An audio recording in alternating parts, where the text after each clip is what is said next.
Welcome to Wrap It Up. My name is Nonka Zimolo. I'm about to give you a wrap up of all those trending news stories that you love so much or that you might have missed locally and internationally. What a shocking week it has been, right? Especially with the looting. Let's not even start there. All right, let's start here rather. So in the Val here in Citibank, we learned of the memorandum of agreement that was sent to the Transport MEC, Mr. Jacob Mamabulo. This was the ITA, the Internal Taxi Association, together with the Everton West Taxi Association. They were actually saying that they are going to stop the violence that's happening in the Val area. This after the MEC had given them a letter to say that he's going to stop all the routes from operating in the Val for a period of 6 months. Imagine. So this is why they actually wrote the MOA, the Memorandum of Agreement, and the MEC of Transport. He actually acknowledged it, and he said that he loved that the two associations, they accepted responsibility for the actions, and in that memorandum they also explained that they are going to stop the ceasefire in terms of the killings, damage to vehicles, compromising the safety of commuters in the process, even at taxi ranks. So the MEC accepted that, and he said that he will not proceed with closing the routes, and if anyone breaks anything that they signed for in that MOA, he is going to act without informing anybody. So if I were the taxi associations, I'd make sure that I am rather in the good books and nobody's harmed, and the taxi violence does not even start by a single bit. Because imagine taxi routes being closed for 6 months. What's going to happen to commuters? What's going to happen to businesses here in Citibank? So yeah, give me your views on that story. But if you ask me, I am quite relieved. Moving right along, we learned of the looting that started in KZN and moved to the parts of Gauteng, where a total of 200 malls in both provinces were looted. I was shocked. I've never seen anything like what I saw on television this week, if you ask me. Malls were looted, restaurants were looted, hardwares were looted, so many other businesses and other establishments were looted. It was scary. It was scary to see how people were moving uncontrollably with television sets, with furniture, with food. You name it. It was catastrophic.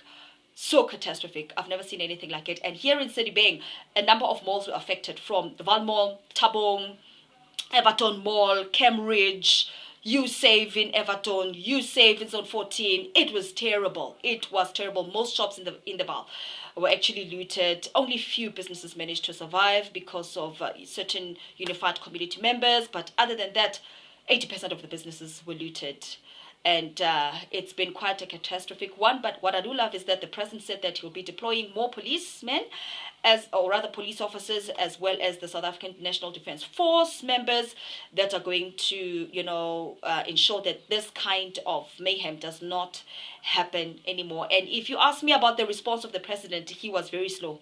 He was very slow, and I think this could have been curbed from the moment he was hearing, or we were being informed as the country about the violent protests happening in KZN after the incarceration of former President Jacob Zuma. I think he should have acted, especially when you heard that there were being about 20 trucks that were torched, or 25 trucks. That's when he should have started to act and deploy the different, police officers and South African National Defence Force members and the like organizations. So I think he acted very, very slowly, and he was very slow to respond. But nonetheless, he's doing all he can to stop the violence that's been happening both in Gauteng and KZN. We learned of the passing of the legendary Ntate Tshepo Tshulo. He passed away after the complications of COVID-19, complications related to COVID-19, and I was so shocked, I was so sad. And he was known as the village pope, apparently, and different artists from South Africa and abroad were actually weighing in on what a special singer he was, what a special songwriter he was, and how he will never ever be replaceable. And he might have passed away, but his music will live on forever, and we will treasure that in our hearts. May his soul rest in peace. Then we learned in soccer of soccer tournaments and all netball tournaments in the Val being suspended temporarily due to the lockdown, the level 4 lockdown levels that have been announced by the president, and it will resume once we know further details. And then we also know that Al Ali beat Kaizer Chiefs a disastrous 3-0 at the CAF Champions League this past weekend, and it was terrible. Terrible, but nonetheless, I'm shocked that Kaizer Chiefs got that far. Hey, they are always being whipped like this, whipped back, like front, back, left, center, everywhere. They are just being whipped. But for them to compete with Al Ali, I'm quite impressed. I'm quite impressed. This year they tried to pull their socks up a bit, but Al Ali showed them that we are taking this. This is ours. We deserve to win. 3-0. There's no coming back. They didn't even come out with one yan. But that's the story of football. You win some, you lose some. Yeah, and those things in between.